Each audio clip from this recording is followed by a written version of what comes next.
Dobrý deň, moje meno je Lenka Mauricová a som trénerom psieho centra Canis Mauris Naturalis.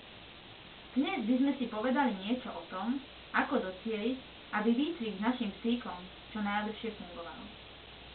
Okrem dôslednosti, trpezlivosti či pochvaly sú veľmi dôležité ešte dve veci. Ako prvé je to vzdelávanie v oblasti chovu a výcviku psíkov. Naši psi potrebujú milujúcich majiteľov, ale aj majiteľov, ktorí sa svojej práci čo najlepšie rozumejú. Ďalej by sme rozhodne nemali zabúdať na pravidelný tréning, čiže využívanie naučených povelov v bežnom živote. Všetci psi potrebujú tréning, aj tí moji.